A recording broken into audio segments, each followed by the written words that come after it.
points for this afternoon.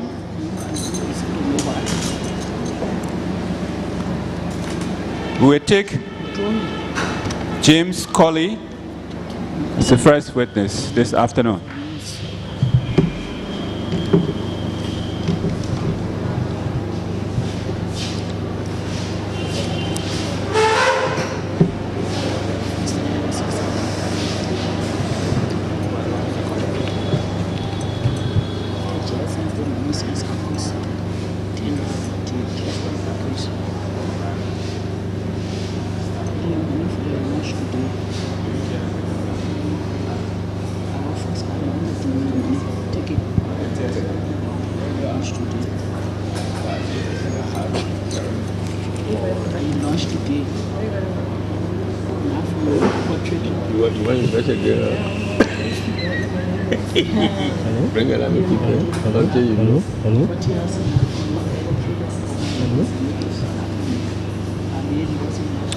Will we please stand for the administration of the oath?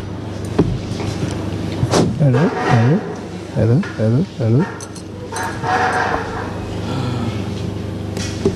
Raise your right hand. Hello.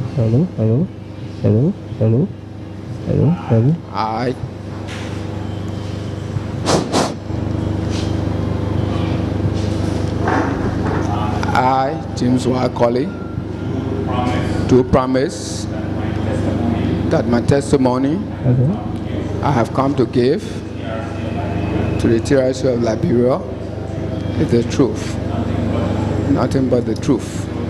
So help me God. Please be seated.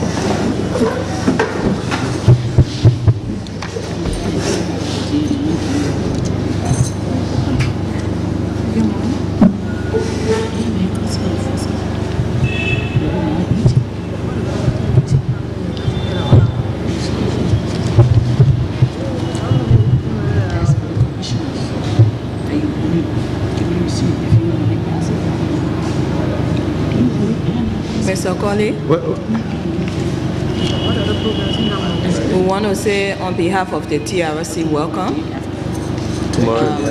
to the TRC process. Today is day one of continuation of TRC hearings in Monrovia County. The TRC was established to look into atrocities that were committed during the war, to also document all of those who took part in the war. And then lastly, but not the least, to go into our history and see how best we can correct all of those falsehoods that are in there. Witness hearing is one aspect of our work. You gave a statement to the TRC, and this is the reason why you are here today, to come and verify that statement. And so we want to say thank you for agreeing to come to the TRC and give us your public statement. Here to listen to you are some of the commissioners. I want to introduce them to you so that you get to know who you are talking to. At my far right is Shikafuma Kone. Next to him is Umusila. Next to her is Per Bamboo. And I myself am Dede Tolope, the vice chair of the TRC. The other commissioners will be coming later. And as they come in, the person who will be seated at my immediate left is the chairman of the TRC, Jerome Fredia. And then we may have second to the last, Remy Coleman. And then last but not the least, John Stewart. So as they come in, you will know them and interact with them. Thank you. We have introduced ourselves to you, and so for the record, we need you to also introduce yourself to us. And so we'll be asking you one or two questions for more information and also for the record to reflect. Can you please call your name again? James Colley. Do you know when you were born? 1960.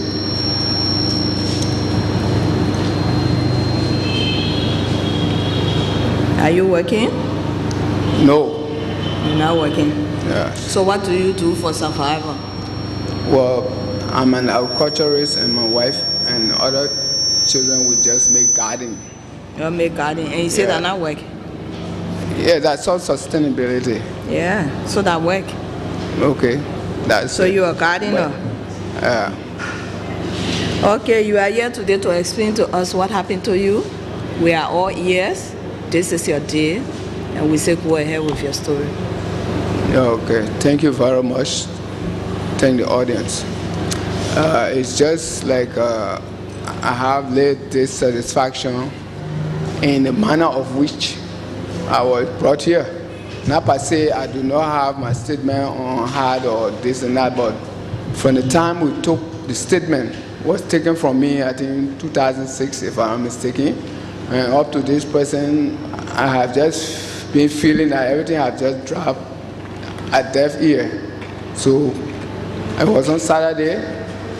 Unfortunately, I just got a phone call. They said TRC wants to see you and want to hear from you.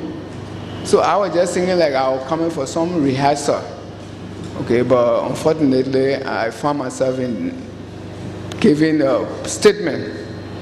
Okay, and we know that presently in Liberia, the security risk is very tough. You could be giving some explanation about somebody and some relative of that person might be around, or some of their group might be around. So they didn't really go on well with me. But later, I had people talking to me, this and that, and my son came and he too talked with me, so I just have to give my statement because it's in the interest of myself and other relative members as well. Okay. On behalf of the TRC, we want to apologize for the way you were treated.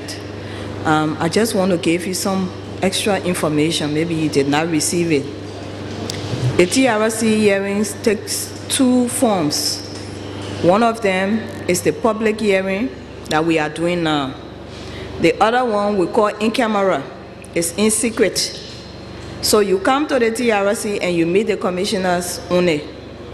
And so I don't know whether this was explained to you. It was, especially if you have some security concerns. We always advise that you go in camera instead of in public. Even though we have some mechanism put into place that will protect you after the hearings, we always like for people who have security concerns to go down in camera hearing. So this is what I want to explain to you and to ask you, were you told after you were brought here about these two options? yeah, when I in here, I was told the two options. Okay, so what do you want? Well, as I said, I will give it anyway. Anyway, are you sure about Anyway, that? in or public, I will make it. But that's what's just my concern. And then the TRC will come out to say, okay, they can do it in order to have my protection, no problem. Okay, thank you so much. Yeah. Okay, you can go ahead now. Yeah, it was in 1999. James Collins, ask him. 1999, I was working with the late Poto, so he sent me on his farm in Lofa County to go and rehabilitate his farm. We were there until the war entered. That's July 1999. So the war went on intensively that there was no means for anybody to stay around where we were. So we had to leave. We left 2000. We went to Fasama. I was in Fasama for a lengthy time, trying to get to my boss so that they can send me some money so that I can come to town. And at that time, he gave somebody a message, the person come down, it will be hard. People were just at the helter scatter. So the information could not reach my employer, the late Kakula Poto. While there, he sent money by one posting, one of the fighter. When he sent the money, posting converted this money, $150 US. The posting converted the money into his own use. So the news reached me at the time when Liberia forces were already on their way to attack Fasaman, which were on a Friday. Liberia came and attacked Fasaman, we all scattered. When we were in hiding bushes. Later, we were brought to town. When we were brought to town, I spent lengthy time with Liberia, and I went as far as even making a farm. When I made the farm, harvesting time, approaching, I felt sick. So I went to another town called Baloma. When I got to Baloma for treatment to one other friend, he told me, he said, oh my man. But before they had brought a fisherman from the river side, via river. When they brought this fisherman, he been an old employee of the Lake Kakrapoto during his logging time. So this fellow was brought there by Liberia forces after he had crossed the water with them. On the other side, they said he was captured. So he said, but why? How can I be captured when I'm not a fighter? They said, oh, you are captured, you don't know. The man said, I don't know. I had a talking to Fasama. He decided running away to go across via river. He was caught for the second time and beaten at the point where he was even urinating with pus. So he was treated and he was there. When I got there, Baloma for the treatment, they told me, they said, oh, there is a man here that they caught at that time, the fisherman they caught at that time, he is here. So that's how William, they called the man William Douglas, William Sake Douglas. That how he and myself got in contact. He explained his sir. I said, oh boy, my man, I too from Lesco. Told me about myself from Lesco. So there we pick up the friendship. He used to visit me at my farm site. So he started to encourage me. He said, my man, let's try to get out of here because the way Lord and NPFL, they're doing this fighting, anytime this fighting can intensify and there will be something that we don't know what might happen. I told him, I said, my man, I have stayed long here with the people, I don't want to go. He started to, I think he convinced me that was September, October, November, we harvested the farm. After harvesting, he still encouraged me. We left December. We going towards KFC.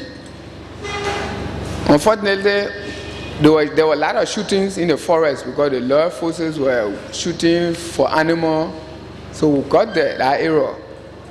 He told me, I told him, my man, he said it's dark and we do not have light. So he said, let's go. While climbing the hill now, when he saw the moonlight, he thought our flashlight, somebody was pointing at us. That's how he jumped in the bush.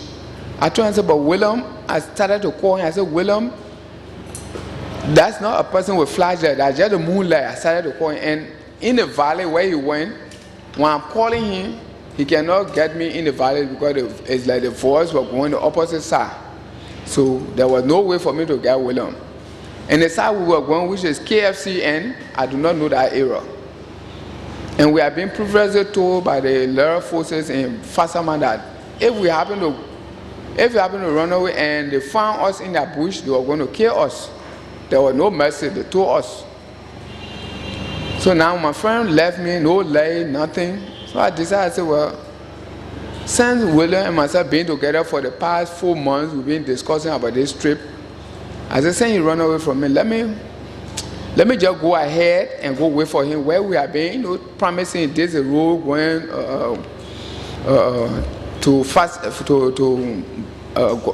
this place called Monrovia. Here is the road going Monrovia, here is the road going the other side. So at that intersection, I decided to go and wait for him. I waited for him 2 days. The load that we had, I said, oh, this this thing is not something that I should joke with. They may have told me that we were supposed to meet to place, and now up to this time I cannot see him. So let me just go ahead. That's how I got in the forest. I walked through the forest for up to 14 days. While I was surviving on, I had a beans, which I said I was going to plant when we get to the river side. They call the beans pakutoi, the small beans, the pigeon peas. So I took some, the dry one, I had it 2 cups. So when I get somewhere, I will eat some of the raw beans, like 2 handfuls, then I start the journey. When I get anywhere, I see market, where the monkeys are being, the food they've been eating, I will take some, I start to suck and eat. So I was on it 13 days, the 14, when I saw somebody's footprint in the bush. I said, oh, I thank God that at this time, I have seen somebody's footprint. But equally so, I judged myself. I said, oh, if I see somebody's footprint this time of the traveling, which is in the evening hour, I said, if I see the person's footprint this time, it will not be necessary for me to go to the people's kitchen at night. And I will be maybe harmed. You know, I started to judge myself because I was in the bush. I knew what was ahead. So I decided sleeping closer. I slept. The next morning, I went to the kitchen. At that time, the men had just left to go and fell trees. It was in February. When the men left to go fell, they left a lady and 2 children to the kitchen. I appeared around 9:10. When I appeared, I went to the kitchen. The old man was trembling. You know, I saw the fear, and they laid 2 children and they all woke up. They were just standing up. So I told them in-law, man, I said, oh, I'm not a bad person. I myself were 2 coming, but we lost. My friend went away from me on the other side, and I lost in the bush. People can see my condition. 14 days now I've been in the bush. Today, 15, I just coming to see him on me. So the old man too couldn't talk. She just got that kind of way. You know, the stress was in her too much. She was trimming. Then the lady girl, I told the lady, I said, go to the place where the people were. Inform the people that somebody came to the kitchen. The lady girl left to go and inform the people. I started to walk behind her. While going, we didn't end the farm. A lady was coming from the place where the men went to fell the trees. When I got to the lady, I told the lady, I said, oh, man, I said, my friend, myself, they call him Saki, he's a fisherman in this area.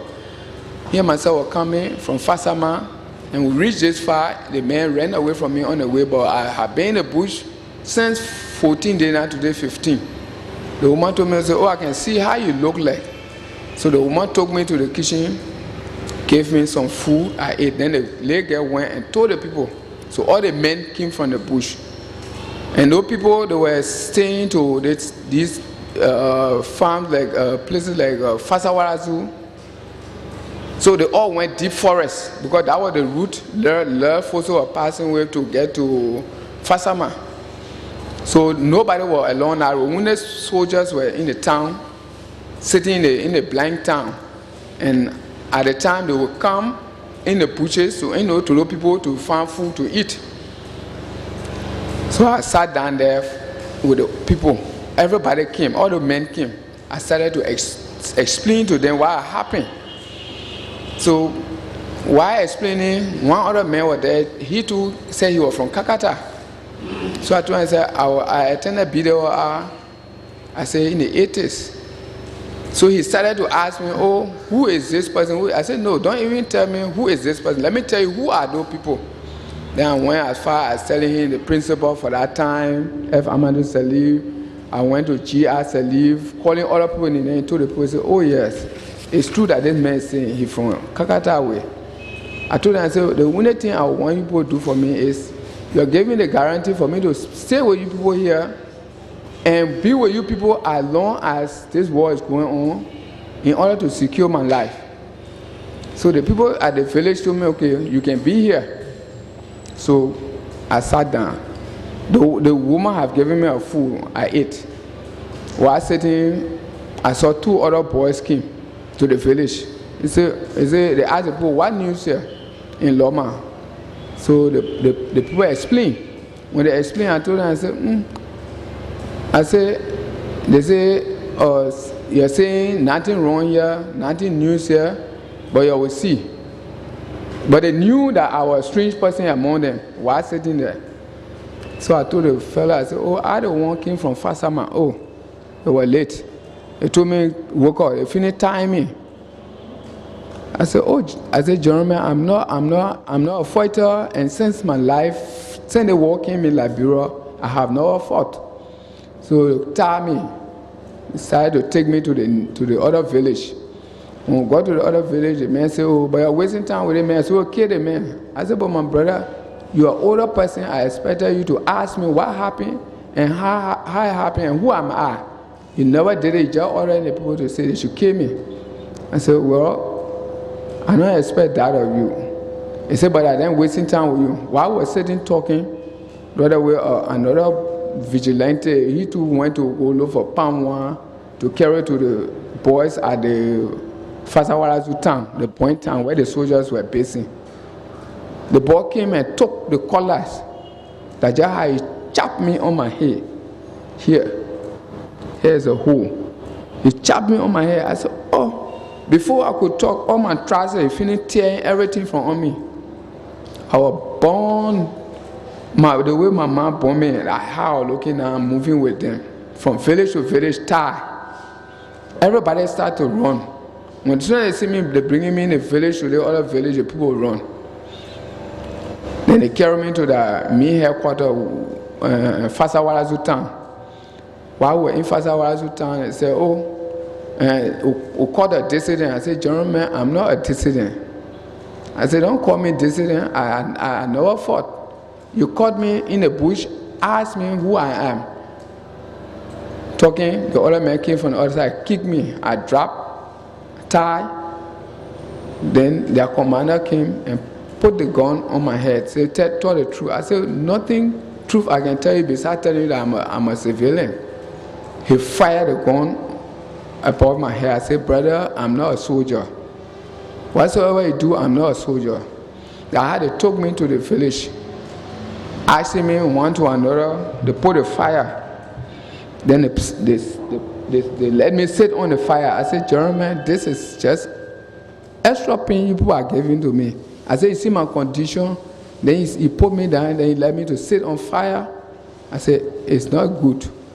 Even all on my foot here, the fire mat there, here, they put it before me. So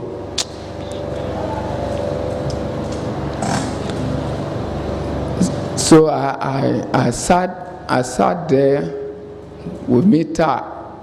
Then the other man said, oh, if the men don't want to talk through,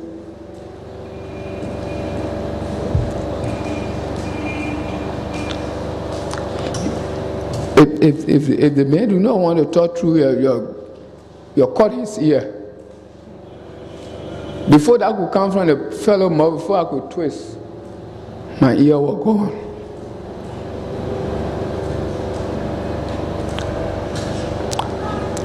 So they took me to the next time because I was not having trousers, I was not having anything. So, you know, when the people who they could kill, you know, the rags they had on, some were hanging, they took it, they said, okay, Papa, where they want, so we can go to the town, to the main town where our commander lived. So they took the trousers to go to me, I wore it, we came to the town. When we came to the town, the commander that was there, they called the boy Diago, Morba Diago. Morba Diago said, well, he said, Papa, what is your name? I call my name. He said, then he told the other boy who carried me now, he said, oh, but why is it that you heard that when we catch anybody, we should not treat them like this, and you people have treated the man like this? And now you account to me that we should kill the man. It would be preferable you kill the man in the bush and come and just tell me we'll call somebody and he wanted to run away, we'll kill him. But you're not supposed to bring the man here, then you get behind me for us to kill him. So the 2 days we were to be there, Diago took me and gave me to one other boy. So every night now, they would tie me up before I sleep, before I run away, according to them. So after the 2 days, the third day, Diago said, okay, let's go to Golu so I can find a car to carry you Monrovia, because I have already told Benjamin Yeaten we caught a dissident and we had to send you to town. I said, brother, dissident, if you say I'm a dissident, I don't know what they might do to me. So he brought me to Golu. He said, no, I will protect you. He himself took me from Fasawaras, from Boasange, where their base was, carried me to Fasawarazu and to Golu. There where they had next to go and other people that were there. So they carried me there. Some people said, oh, Papa, we are sorry that they have told you this in the bush. So what you do, when they took a jeans trouser and go to me, they gave me a shirt, I changed. So they gave me food, I ate. Then another general was coming to Sanae. They put me on that general car, carried me to Sanae. Then one other man, they call him sharpshooter, put on the car. We were coming. While coming, he asked me, oh, how come this and anyone explain? He said, oh, when I'm going to kill you. From between Totota and Salala, in between there, I never talked in that car until we reached to Benjamin Yeaten at morning hour. I think it was on a Sunday that we reached. I think, if I'm mistaken, it was the 4th or 5th, or the 8th of February. No, the 8th of February we reached. So that morning, Benjamin Yeaten came, or he asked me, said, oh, were you the one that brought from Golu? I said, yes. So he didn't talk to me again until, but before we got there that night, one other man was on shift. They called him man Tukpa. Augustine Tukpa, he was one of the commanders there, but he was security personnel there. So Tukpa, so when they put me down, the man said, oh, we brought dissident. One other boy was there, they called him Nyale. He was on the heavy artillery car.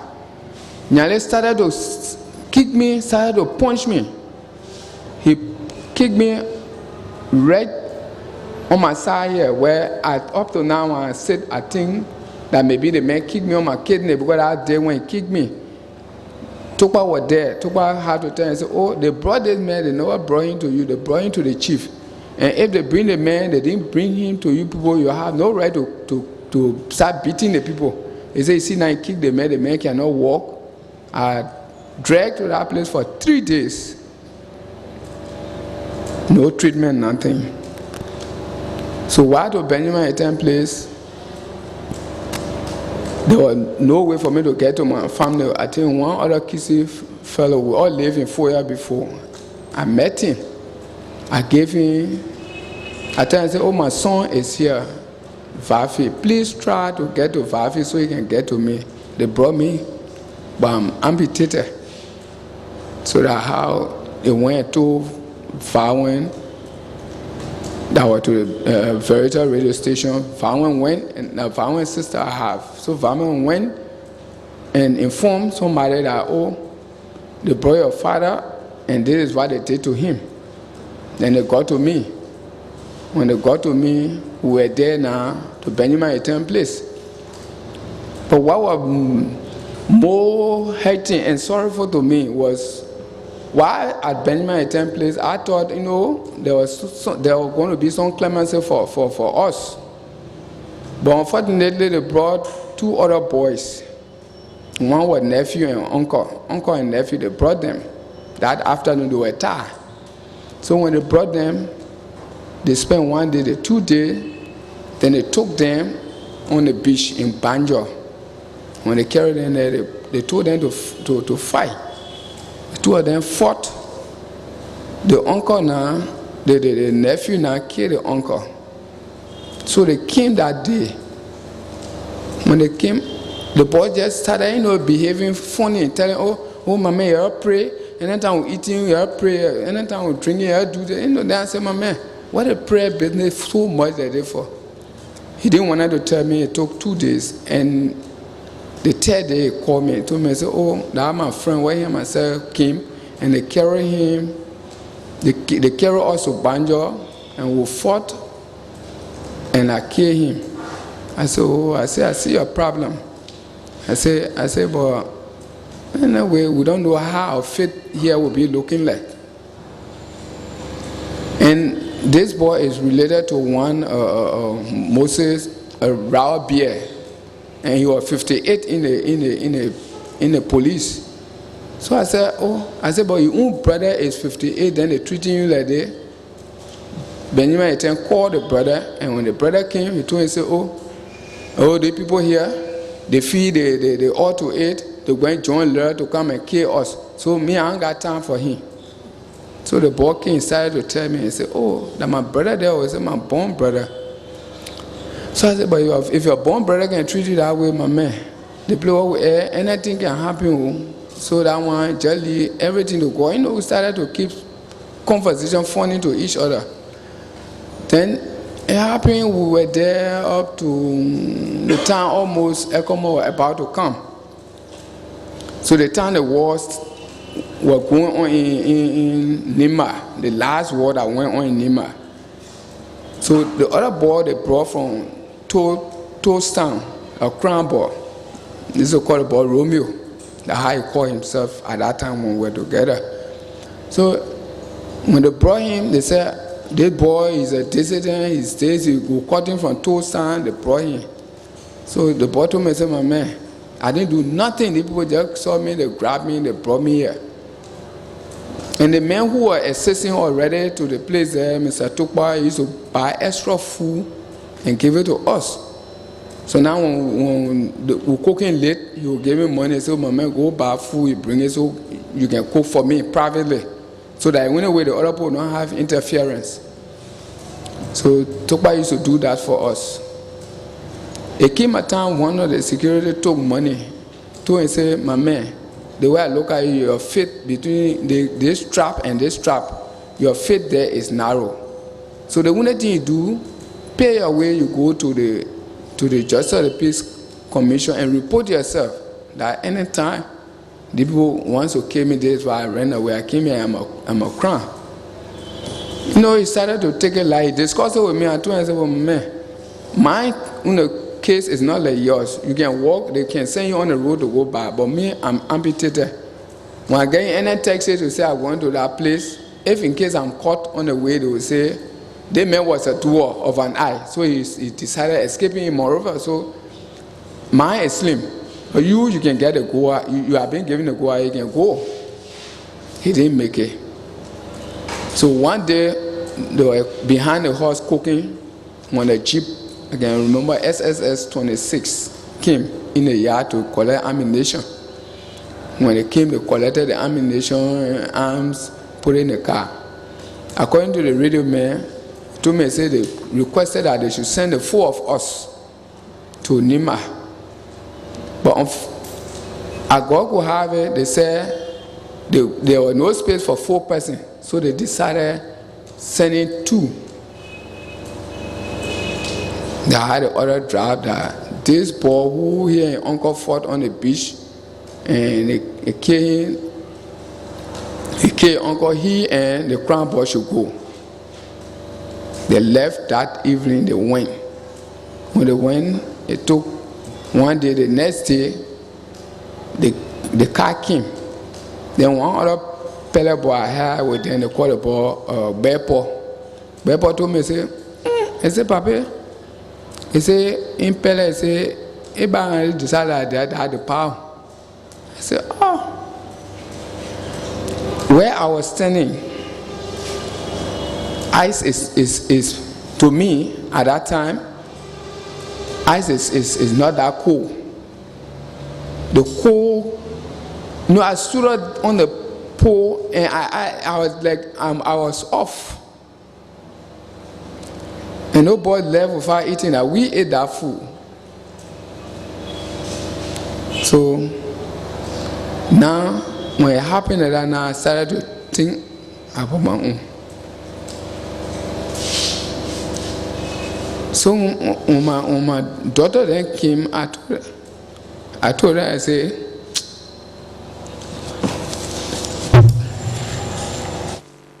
I told her, I said, well, now the thing I see happening here, anytime you come and you don't see me, then I have died. So everyone and then left crying. So I told her, I said, forget it. I said, as long as you people see my body, I think it would be preferable if I were to die, where you people could not see my body or could not get any story about me. I said, oh, no, going to be all right. So they left the way. Then I was there until finally ecomog were coming in bit by bit, but they are not spread. So one afternoon, while sitting, the late baby girl that was someone related to Benjamin Yeaten. So unfortunately for us that day, we all sitting down, the woman, they were keeping conversation on the banister, talking one to another. At the end of the day, the woman said she told the old lady that were there, they called, but she not died, they called widow. He said, oh my widow. He said, say Benjamin and myself being together, that Benjamin first time to give me liquor for me to drink. So the woman said, oh.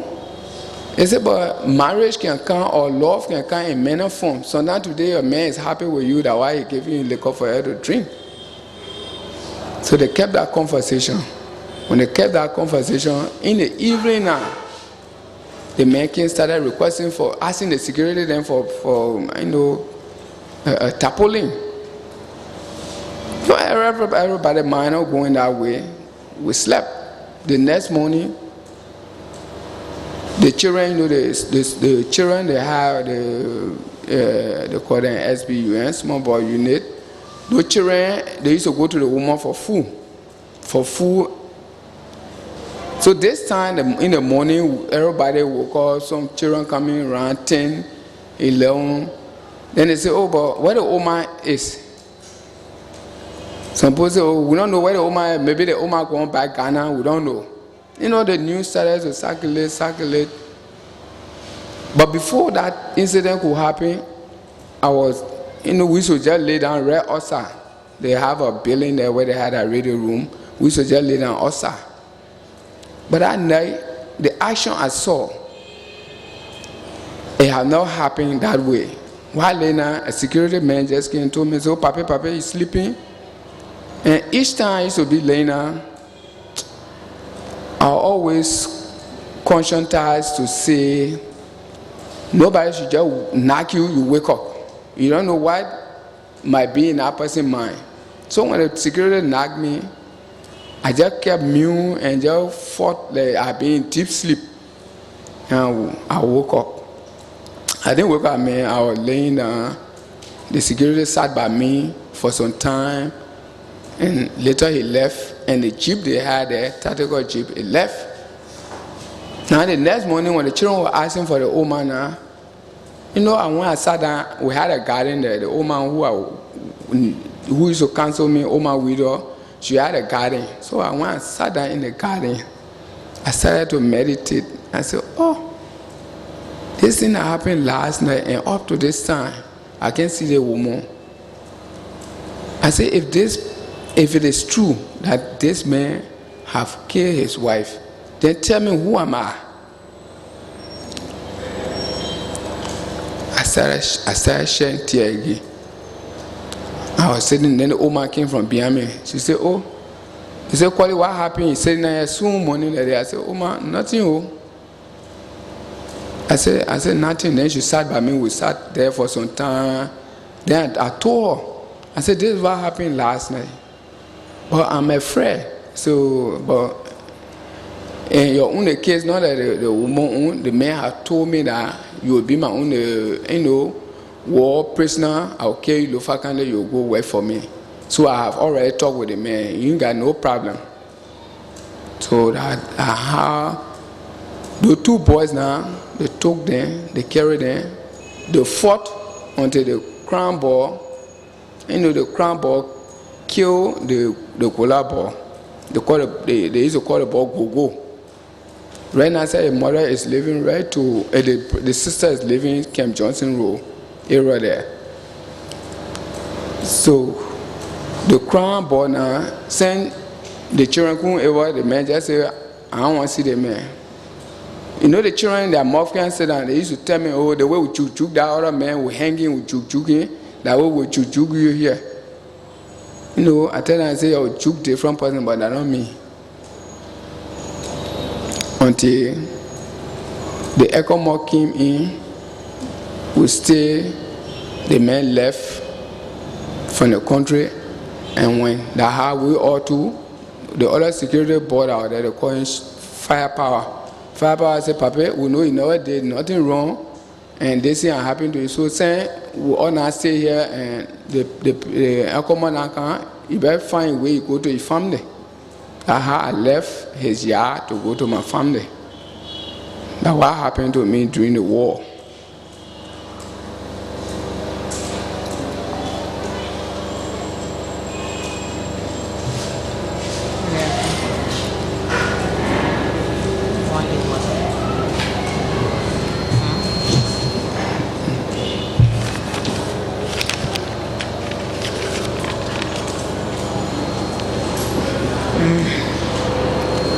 Mr. Colley? Yeah. Thank you so much for coming to tell us your story. It did not only throw light on what happened to you, but it also threw light on what happened to other people. And this we really appreciate. In the TRC, we want to have those kind of information so that it will help us to make the kind of decision that the Liberian people will expect from us. And if we do not get people like you who will come to give us this kind of information, we will not be able to do our work properly. So we want to say thank you so much for all of this you've told us. Maybe during your explanation, we did not understand certain aspects. Yeah, and so some of the commissioners will ask you 1 or 2 questions to get understanding of what happened during your own process. And so we start from Sheikh Kafuma Kone.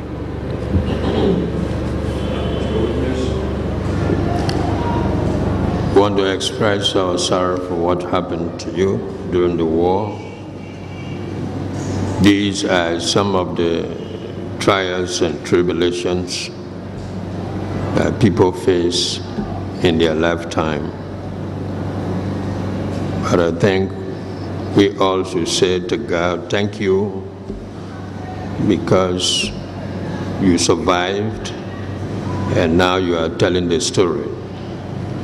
There are many people who did not live to tell their stories. So God did that for you. Thank you. And He knows why. And I think you are coming before the TRC to testify. Could be one of those reasons why God made you to survive. In your general testimony, you said you was working with the late Senator Kekrapoto. Yes. And you were assigned on his farm.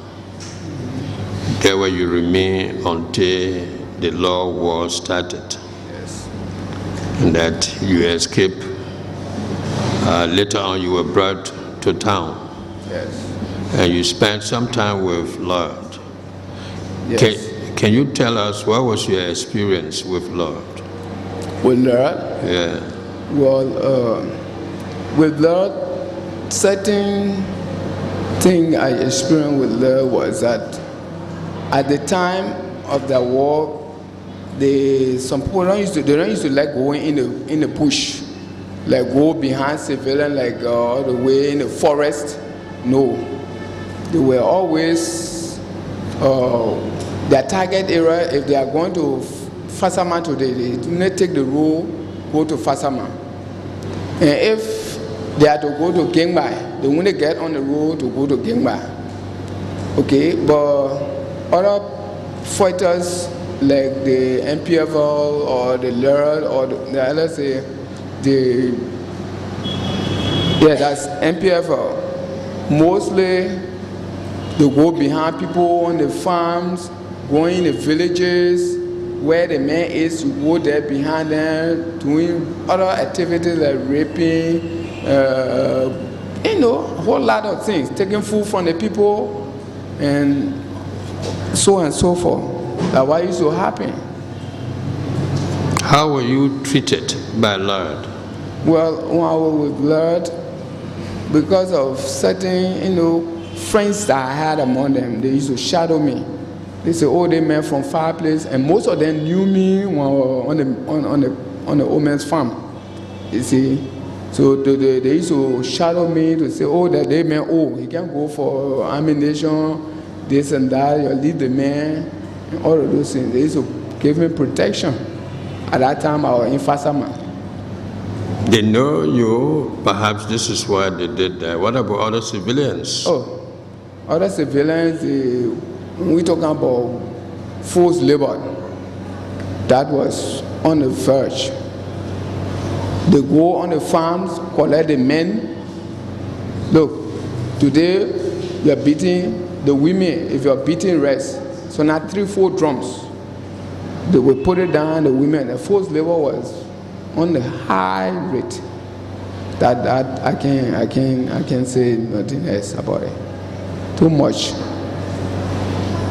You also said that your friend encouraged you for you people to leave. Yes. And when you left, you were in the forest for 14 days. Yes. And that you reached to a farm. Yes. Where the people agreed to keep you there. Yes.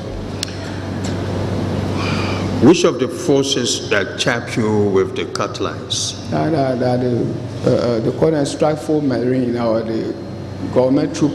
Government troop forces, yes. You know who was the commander?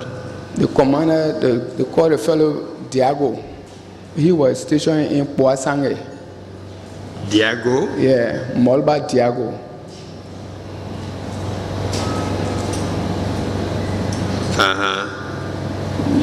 He was a government soldier. He was government soldier. Yes, that's Was it the same group that cut off your ear? They're the same group because they were to Poasange and the commander was to Poasange and they were to Fasawarazo. They were there, they were guiding that area because they were Lord used to pass to go Fasama from Salaye end. Is it the same people who set you on the fire? They are the same people. Since the war ended, have you seen any of them in town? Yeah, one of them I saw him in town here, but he only delivered beer. They can deliver private people that goes and collect drinks and distribute it to the people. I saw one of them on I think on 2 occasions. And the third time I met him, my first time seeing him, I saw him to Point Blank area. So when I spotted him, I stopped my sister. I said, oh, sister, wait. I said, they boy look like a boy that decided going to kill me after they caught my ear. Then my sister stopped, and when I called her attention, I said, oh, are you Patrick? He said, yes. I said, is Molba Diago and the other boys are in Boasanga, are they there? After he noticed that I was the one that they amputated and he decided going to kill me, that's just how he walked from me. Then I told my sister, I said, that boy was the one that took gun. He said, carry me on the road to go and kill me, Patrick. I said, the boy took gun, you were behind me, and I have to cry before the commander came and removed me from him. See, and he's in town here, but the others, they might be to Boasange State, because that area, I heard some people saying they are doing money in that area, the better forest in there. So I'm hoping that some of them are there. Were you to see some of the people who mistreated you, you will be able to identify them? Surely. You also talk about an uncle and nephew who Yes. were brought. Do you know their name?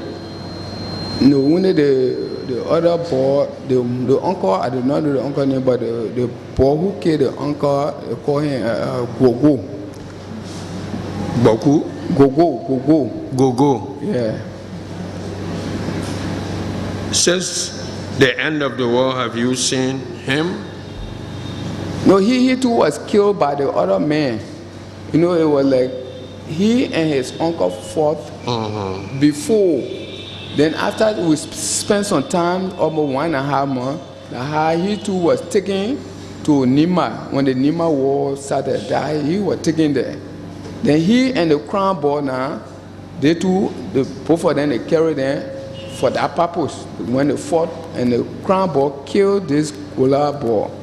Then later, the children, the small children, to take care of him. I had to took him, put rope on his neck, put in the plum tree. When the crown boy now? Yeah, when the boy hang, I had to took the bend nerve and other things started to choke him. So each time the children ready to tell me, they say, oh, the parent here will call it and will choke you like where we choke that man. I say, I can't do it. Do you remember the crown boy name? He called himself Romeo. Romeo. Yeah.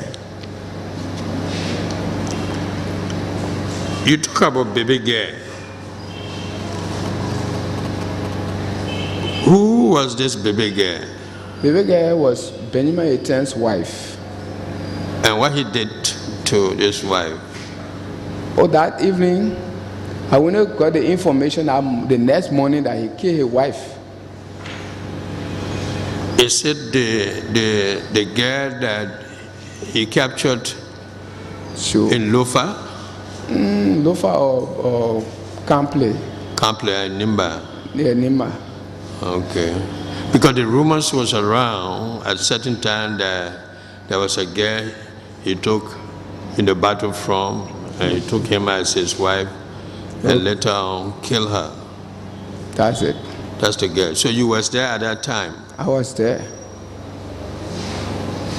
Was he himself who did the killing, or he ordered his men to do so? It could have been he himself, because it happened upstairs in the building, in his house. So it could have been himself. And you talk about tarpaulin. What did they do with the tarpaulin? But that's the tarpaulin, they put the body in at night and put it in the tactical jeep they had and took it away.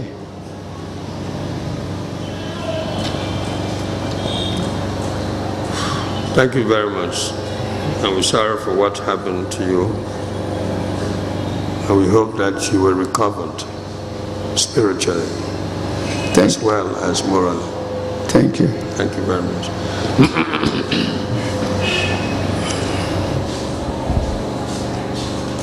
Mr. Colley? Yeah. Thank you very much for coming to share your experience. And I join my colleagues to say sorry for what happened to you. Thank you.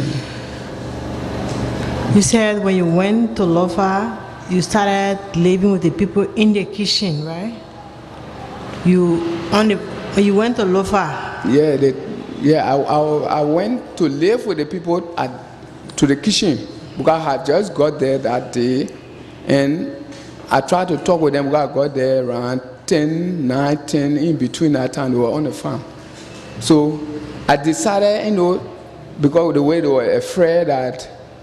Yeah, they asked you some questions, and somebody that knew you actually went to beat them out. Yeah. So that the one I asked them, I said, okay, send this man knows me. I'm not a bad person. I want to stay here with you people, for you people to do verification or someone to say that you should build some confidence that I'm not a bad person. I live with you people, we do everything we can do, to give them that confidence. So how the government troop came to you and started, because you already live with people, how come? Were you the only, you encountered the government troop? The government troop were basing on that side. But then the towns, the people were basing in, like Fazawazu, Boasange, other towns, they burned them. So the citizens went deep forest. So while they were, the soldiers now were on the farm, to the burnt farms, the burnt towns. So they used to go out there to patrol for food. That's how they got to find me in the village where I entered.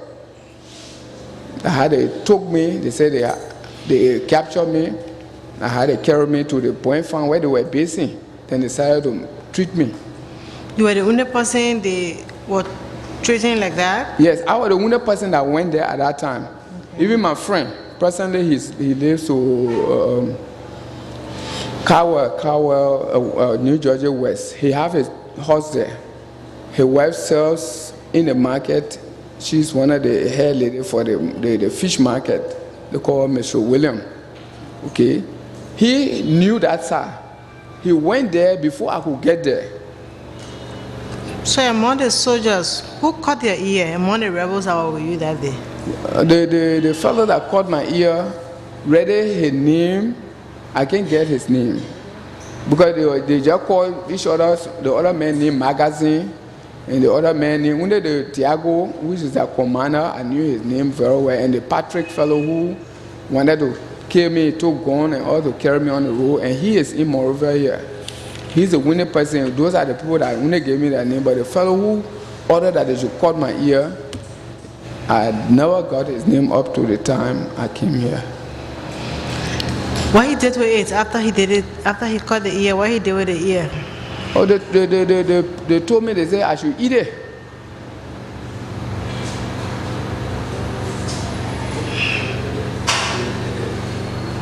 There were how many persons? There were more than 14. The 10%. So they forced you to eat the ear that day? No. Okay. Can we see the mark? Do you have the scar?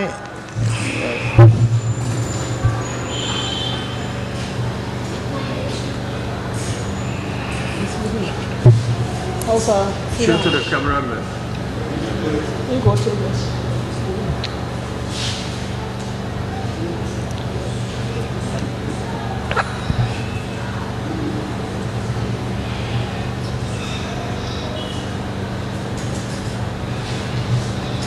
You got it?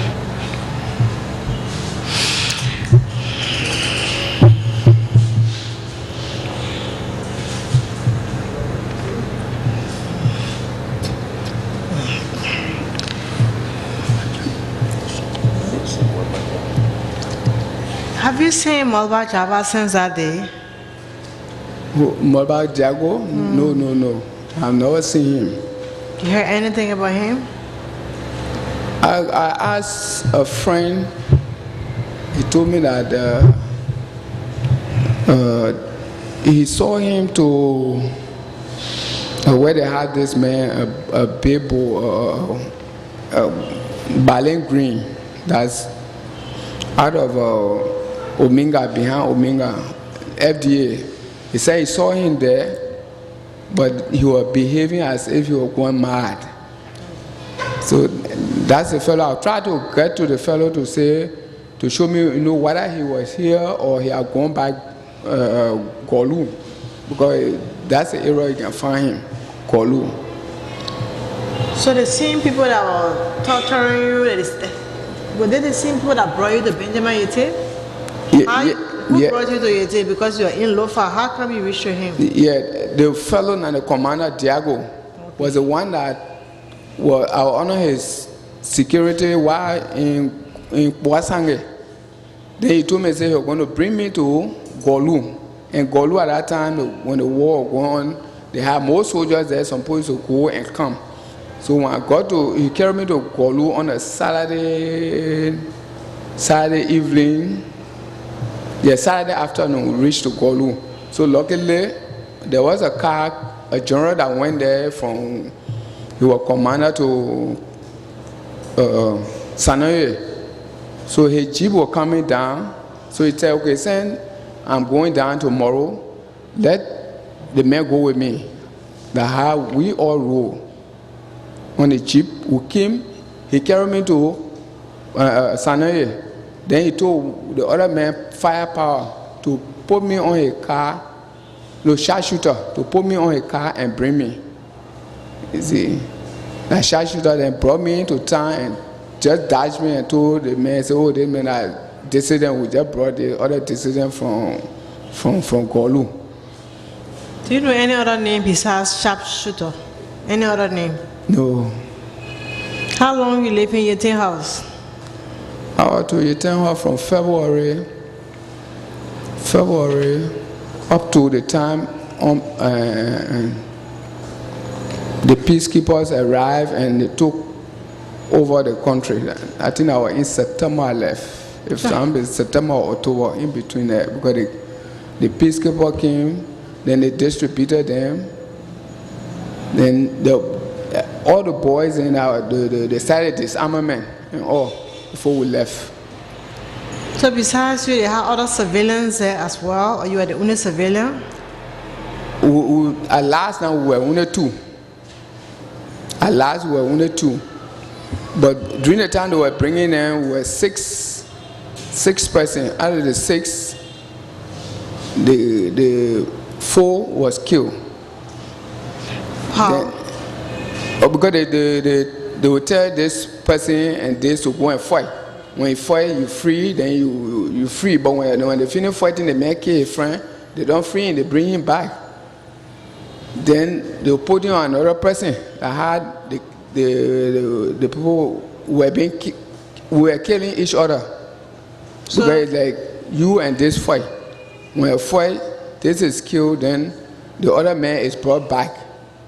When he's brought back, he will stay there. Anytime another person, the fear of doing evil eye, they will take another person and another one to go and fight. So they had when the Gola boy and his uncle fought, he killed his uncle. That had he to remain to fight the crown ball. So when he and the crown ball fought, that had the crown ball to kill Gogo, who killed his uncle. So then they killed the crown ball because they couldn't bring him back to Monrovia. That was happening in Nima. So during that fighting time, they gave gun to the people to fight or what? No, hand to hand. Oh, they say hand to hand, you go and fight. Yeah. So if you overpower, they'll stay there until you kill the other person. Yes.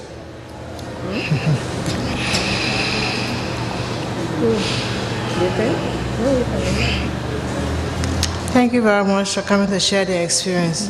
So while you was with Yeaten house, you saw his wife. She used to be there. Oh, so I used to see her there every time. Even when she went Ghana, she came. We all used to be in the yard. I used to go there, do some cleaning up for them. Even the car, I used to wash their car and all of those things. She used to be nice. Thank you for coming. Mr. Witness, I want to say thank you for coming today to tell your story to the TRC, the nation, and the world.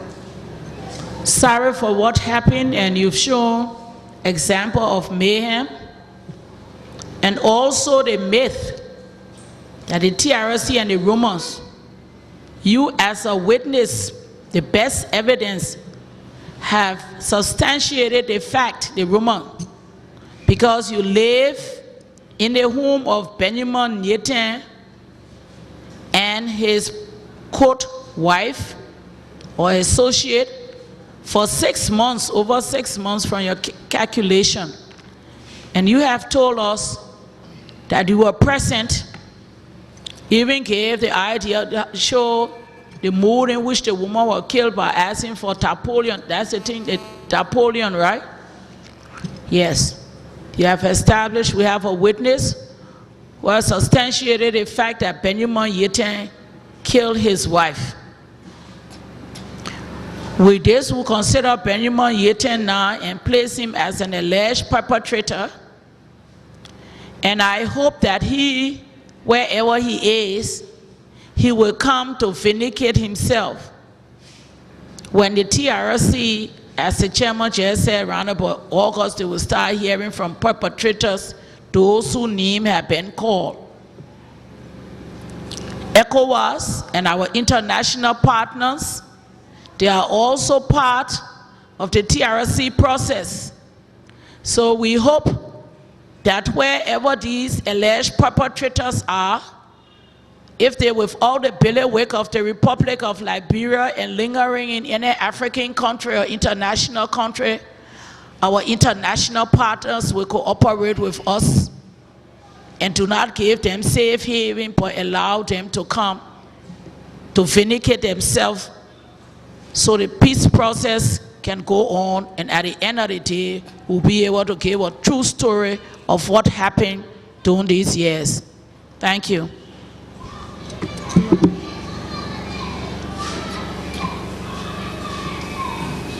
you very much for providing such insight into matters and things that we probably may have heard, but were never able to confirm as you have done. Let me also say I'm very sorry for the kinds of things you experienced, the loss of your ear, the torture and all of that. Now you mentioned one Edwin. Can you throw a little more light on who Edwin is or who he was?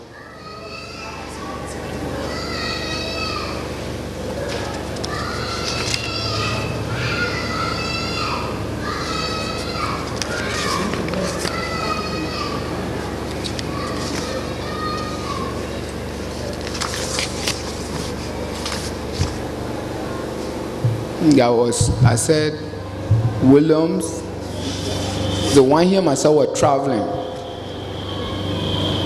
I can't remember Edwin. But William, whatever happened, did you get to find out what happened to William in the end? Yeah, I went to William's house at Cowell, and well, he wouldn't express sympathy to me for what happened to me, and he told me, well, he too, when he got to the ground where the people knew him there, they even wanted to beat him, they wanted to, torture him and all of those things there, but then he was to that end with them. Then carried over to Lur took him over, huh? So he went back. When he went back, they wanted to beat him. So some of them said, no, how you beat the man when the man was with us? Lur took him over. Then he happened to escape from them and come. Then you want to stay beating. So that he was a consultant to the KFC company there. The KFC manager went there and brought him to town. Even that, it was an accusation between the people that KFC going, evacuating dissidents into Monrovia.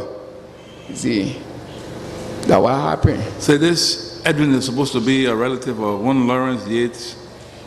Can you recall? Who Edwin? It's William Sakidigula. He's a partner that he and myself are coming. Where Edwin? Who Edwin? Well, anyway, for the time you were at Benjamin Yeaten's yard, I'm sure there were a number of things that you saw. People coming in, people going out, people coming in and going out. And one of the things you told us is how his wife, baby girl, was killed probably in his house. Yes. Did you know of or hear of any other killings while you were there, besides those who took the fight physically?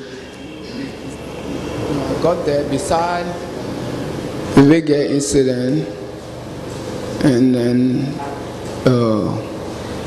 the incident of those boys fighting, I think those are some of the killing I observed there. But to say any other killing went on there, then I was not aware of it. Did you hear anything of the killing of Isaac Vey and John Yome and any of that? No, it was past before I ever got there. I went there February. Now, February, during the time the war was about to end, I went there February. And I stayed there till I left and Ome came. That's right in between there. I went there. Now, Port Vey time, I don't know about that. That went on before I could ever get there. Okay, thank you very much. Thank you too. Mr. Colley? Yeah. Thank you so much. 2 questions. William, where is he now? And then Mr. Tukpa, where are the 2 of them now? Mr. Tukpa have a security firm at Camp Johnson Road, where this how they call it, Lebanese man, one John Fat, in this building. Yes building, eh? Okay, that's Tukpa's security firm. How about Mr. William? Yeah, William lives after you cross the bridge, Cowell Bridge. You call that New Jersey West. You go straight down on the track. He have a duplex there. He just asked for a play name. The children call him George Bush.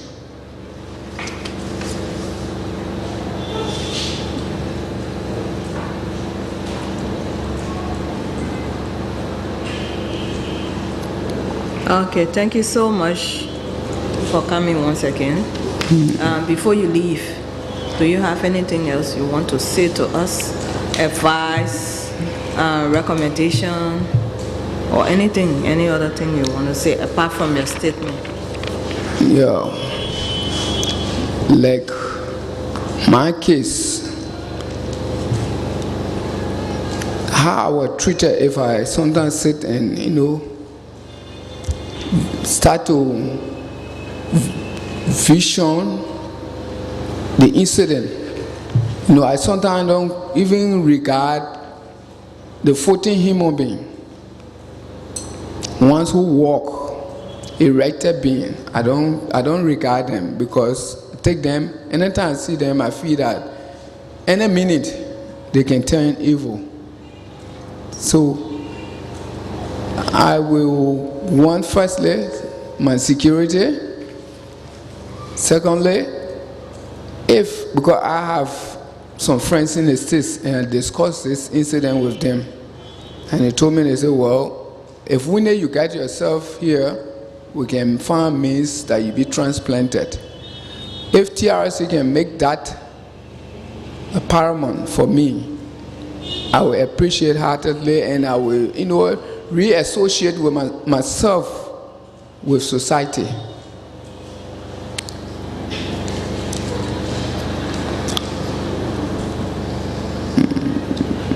And still, if, like, where I live is not that far from the road, if I can have somebody from the TRC in to play me the role of a counselor, it would be better, because at times, I don't even keep to go to church for people to stand before me and, preach to me. It hurts me a whole lot, because when I look at a person preaching, I don't looking at the person, visually, internally. I'm looking at a man to say what he's saying to me is maybe he got some motive, either to say he wants $5 from me or he wants some $10 from me, but not to say he's doing something that will fall in the right hand of God. See, all of these things, it torments me, it gives me problem. Now now even my wife is always telling me, oh, the more she tell me to go to church, the more I will get angry. So if these three things can be done for me, it won't be bad. And some of us who have this condition, like I stated here, the TRC is supposed to come in advance to some people, and they rehearse what the person wrote, then they can come out to start. Like mine, it happened to me, it didn't happen anywhere. What I'm saying is exactly from myself, and it happened to me myself. So every error I know about it. Even if I come out to narrate from 1990 to the time I was in Lofa, you will feel another way hurt. You see, but all of that, the most hurting one is what happened to me in a short time. So that's why I would say the PRC can come out to people, rehearse their problem.